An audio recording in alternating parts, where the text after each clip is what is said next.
आप कहते हैं आज के बच्चे पेन कलम उठाते हैं। ये जो पेन कलम उठाने वाले बच्चे हैं, तो अगर ये है तो फिर आप ये रोज़ रोज़ के अरेस्ट कौन हो रहे हैं? अच्छा, क्या बोल रहे हैं हम जेल जाने की तैयारी नेशनल कॉन्फ्रेंस ने की। सर हम तो कफन बांध के चलते हैं। पिछले 70 साल में 25 साल जेल गए हैं, इसके बाद भी जाएंगे। हम लोग तो फ़कीर आदमी हैं, फ़कीर लोग हैं, कफन सर पे कफन बांध के चलते हैं। देखिए यही है ना आपकी बात। आप कहते हैं क्या किया आपने।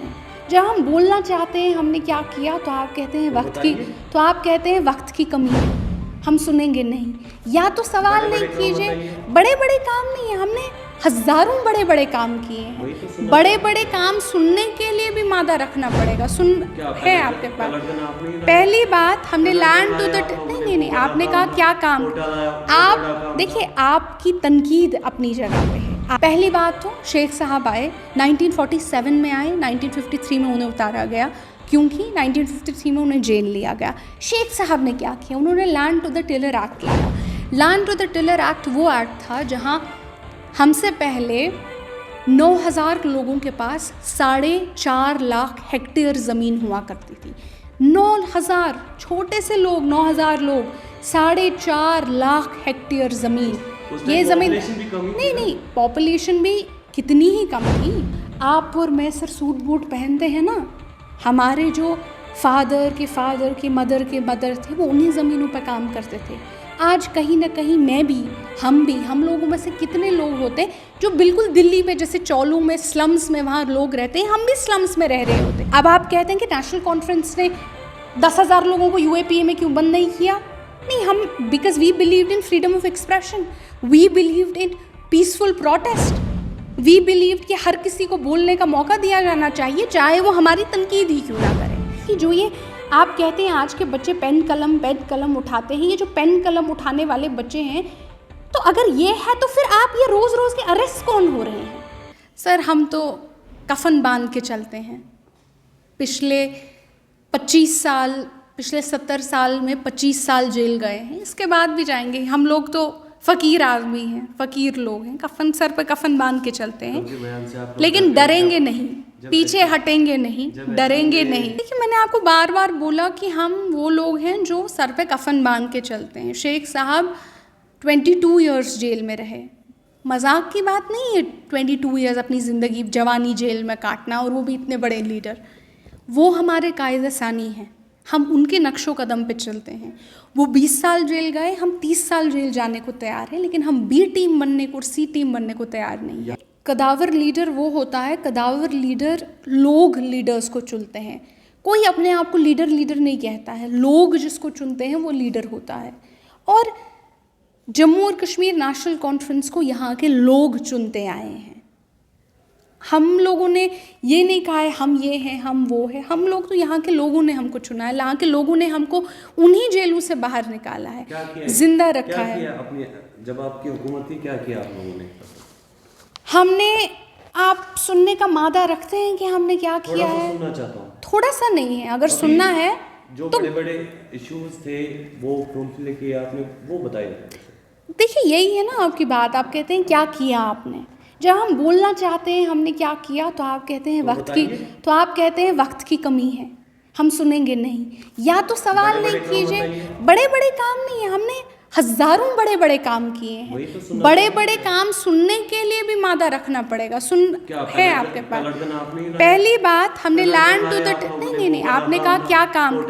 आप देखिए, आपकी तनकीद अपनी जगह पे है। आप जो हमारी तनकीद करेंगे, हम तो चाहते हैं जर्नलिस्ट हमारी तनकीद करें। हमको अच्छा नहीं लगेगा कि हमारी सरकार के अंडर वो जर्नलिस्ट जो हो, वो जिस तरह आज बड़े बड़े अखबारों में अगर आप देखेंगे ऊपर से नीचे तक LG साहब, डिवकॉम साहब, इनकी खबर आती रहती है, तारीफ़ें होती रहती है। हमको वो जर्नलिज़्म चाहिए ही नहीं, हमको तनकीद वाला जर्नलिज़्म चाहिए। लेकिन जो हमारे जवाबात हैं उनको भी सुनने का मादा रखिए। चलिए बताइए, वोट आपने लाया? आपने देखिए, मैंने कहा तनकीद अपनी जगह, लेकिन हमारी अचीवमेंट्स अपनी जगह। बताइए। ठीक है। पहली बात तो शेख साहब आए 1947 में आए, 1953 में उन्हें उतारा गया क्योंकि 1953 में उन्हें जेल लिया गया। शेख साहब ने क्या किया, उन्होंने land to the tiller act लाया। Land to the tiller act वो एक्ट था जहाँ हमसे पहले 9,000 लोगों के पास 4.5 लाख हेक्टेयर ज़मीन हुआ करती थी। 9,000 छोटे से लोग, 9,000 लोग, 4.5 लाख हेक्टेयर ज़मीन। ये ज़मीन नहीं, पॉपुलेशन भी कितनी ही कम थी, बहुत ज़्यादा। 9,000 लोगों के पास अगर आप देखेंगे की बात है, ये 2022 तो है। देखिए 1947 में हमारी पॉपुलेशन थी 55 लाख अराउंड। 55 लाख पॉपुलेशन में 9,000 कितना होता है? वो बहुत करीबन 1% से भी कम। 1% के पास 4.5 लाख हेक्टेयर ज़मीन है। ये मजाक की बात नहीं है। एक एक्ट पास किया गया, सिर्फ एक एक्ट, कहने को तो 1 सेकंड में हो जाएगा। 2.5 लाख हेक्टेयर ज़मीन जो है वो बट गई। ये कोई मजाक नहीं था। आज जो आप और मैं सर सूट बूट पहनते हैं ना, हमारे जो फादर के मदर थे, वो उन्हीं ज़मीनों पर काम करते थे। आज कहीं ना कहीं मैं भी, हम लोगों में से कितने लोग होते हैं जो बिल्कुल दिल्ली में जैसे चौलू में स्लम्स में वहाँ लोग रहते हैं, हम भी स्लम्स में रह रहे होते हैं, हम भी सड़क पे रह रहे होते हैं। जो हम ठाठ से अपने मकान का दरवाज़ा लात मार के अंदर जाते हैं ना, सोच लीजिएगा कहीं ना कहीं शायद वो ज़मीनें उस एक एक्ट से पास हुई थी जो शेख मोहम्मद अब्दुल्ला साहब शेर कश्मीर ने पास किया था। हमारे यहाँ एजुकेशन का कोई, तालीम का कोई सिस्टम नहीं था। हम तालीम से डरते थे, मुकरते थे। जबरी स्कूल्स लाए गए, और ये तब की बात है।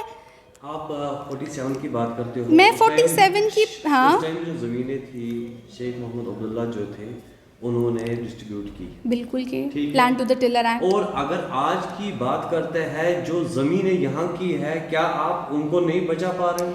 आज की जो ज़मीन है वो देखिए, आज की जो जम्मू और कश्मीर, आप लोग, हाँ, मगर ज़मीनें बचा नहीं पा रहे। देखिए आप कहते हैं आप ऑपोजिशन में, एमपी आपके, आप सवाल कर लीजिए सर। एमपी भी आपके है ना 3, ठीक है? नहीं, हाँ ना, नहीं, सवाल कंप्लीट जवाब मिलेगा। हाँ ना सवाल नहीं करते हैं। आप लोगों ने यहाँ की ज़मीनें क्यों हिफाजत में नहीं रखी? सवाल ख़त्म, अब जवाब का टाइम। आप लोग ऑपोजिशन में हो तो काम क्यों नहीं कर रहे हो? भाई काम सरकार करती है, जनता ने हमको ऑपोजिशन में बिठाया है, तो आप सवाल ऑपोजिशन से नहीं। आप मुझे कहते हो कि इफ़रा जान आप डीसी को कॉल क्यों नहीं करती हैं और बोलते हैं ये मत करो। मैं ऑपोजिशन मेंबर की हैसियत से कॉल करूं? जब लोग पावर देते हैं एक पॉलिटिकल पार्टी को, उसको सरकार में बिठाते हैं, वो सरकार जो है काम करती है। आपने पावर, जनता पावर देती है सरकार को, जनता पावर ऑपोजिशन को नहीं देती है। ऑपोजिशन जो है वो ये करती है, वो सवाल करती है, वो तनकीद करती है, वो हज़ारों चीज़ें उठाती है, वो सामने फैक्ट्स को लाती है। लेकिन ऑपोजिशन के पास पार्लियामेंट में बैठने का पावर नहीं होता है।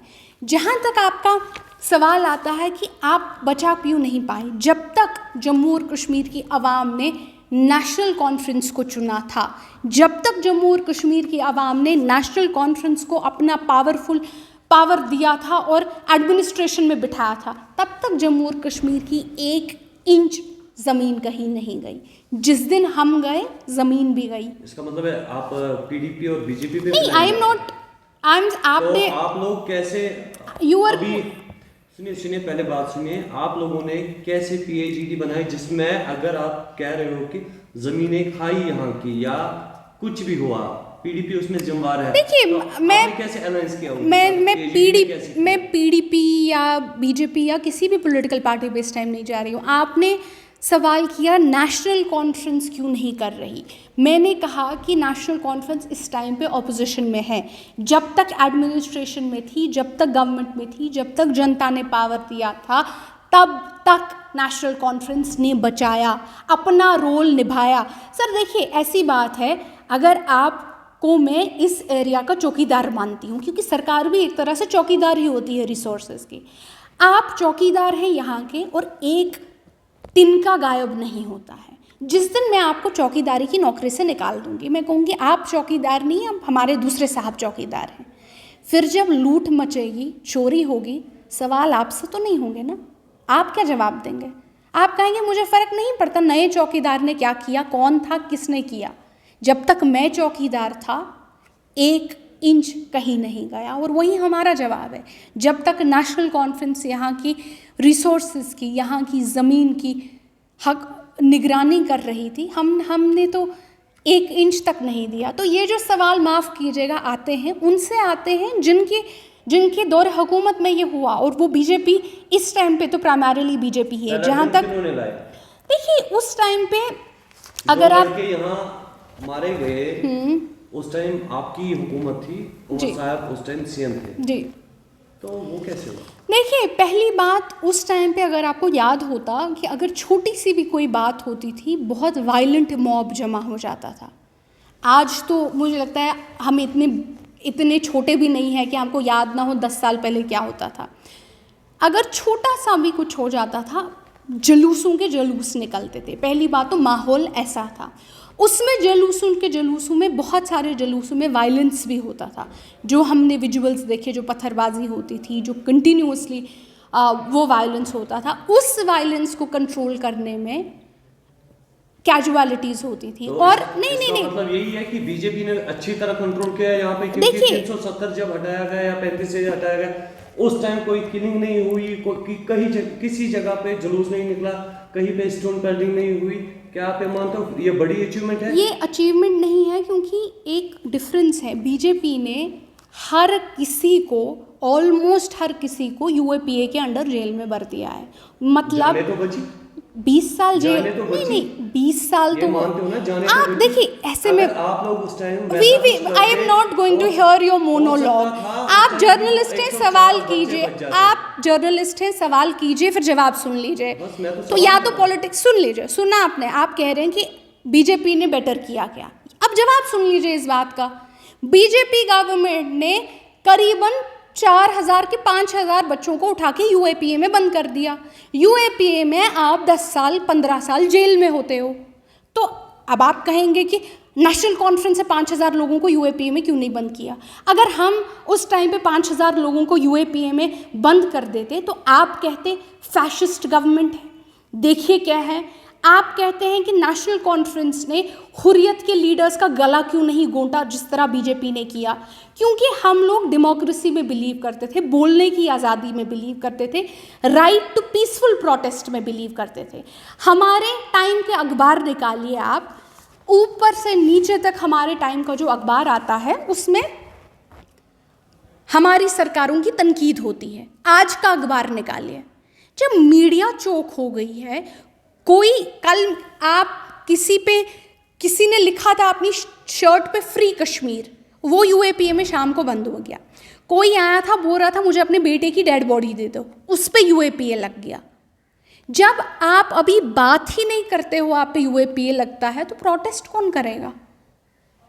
अब आप कहते हैं कि नेशनल कॉन्फ्रेंस ने 10,000 लोगों को यूएपीए में क्यों बंद नहीं किया। नहीं, हम because we believed in freedom of expression, we believed in peaceful protest, we believed कि हर किसी को बोलने का मौका दिया जाना चाहिए, चाहे वो हमारी तनकीद ही क्यों ना करें। ये एक अहम जवाब है इसका। आप देखिए आज क्या नंबर्स हैं अरेस्ट के। ये बीजेपी का मानना है, बीजेपी कहती है कि यहाँ पे अब एक नेशनलिस्ट हवा चली है, अब यहाँ के बच्चे पत्थर नहीं उठाते, पेन कलम उठाते हैं, वो अपना प्रोपेगेंडा करते हैं। तो मैं उनसे यही सवाल करती हूँ कि जो ये आप कहते हैं आज के बच्चे पेन कलम उठाते हैं, ये जो पेन कलम उठाने वाले बच्चे हैं, तो अगर ये है तो फिर आप ये रोज़ रोज़ के अरेस्ट कौन हो रहे हैं, वो कहाँ के बच्चे हैं? वो गिलगिट बाल्टिस्तान के हैं जिनको आप हर रोज़ सुबह शाम अरेस्ट कर रहे हैं। तो ये जो चीज़ें हैं ये समझने की ज़रूरत है कि एक बोलने का माहौल था, प्रोटेस्ट करने का माहौल था, सरकार की तनकीद करने का माहौल था। आज आप गवर्नमेंट टीचरों के पास जाइए, गवर्नमेंट टीचर्स वो डरती हैं बात करने से। आज ऑर्डर आता है कि आपने जी 20 साल पहले किसी प्रोटेस्ट में पार्टिसिपेट किया था, इस वजह से जी आप आज नौकरी से निकल रहे हैं। आप ये माहौल और उस माहौल को अगर आप इलेक्शंस होने चाहिए, इलेक्शंस तो आज से पहले 4 साल हो गए होने चाहिए। इलेक्शंस तो आज से पहले 4 साल उनकी वो कंप्लीट हो जाने चाहिए। आज 4 साल से इलेक्शंस नहीं हो रहे हैं, तो ये क्या बोल रहे हैं आप इलेक्शंस होने चाहिए या नहीं होने चाहिए। सवाल कीजिए, बोलिए हम जमहूरियत हैं या नहीं। अब वो मौका गया जब आप कहते थे क्या इलेक्शंस हो या नहीं होना चाहिए। अब वो ज़माना आ गया है कि अब हमको सवाल करने हैं कि हमारे जो आईन है उसकी धज्जियाँ उड़ाई जा रही हैं या नहीं, हम जमहूरियत हैं भी या नहीं। आज जर्नलिस्टों को अब ये सवाल करने की ज़रूरत है और हम लोगों को भी ये सवाल करने की ज़रूरत है।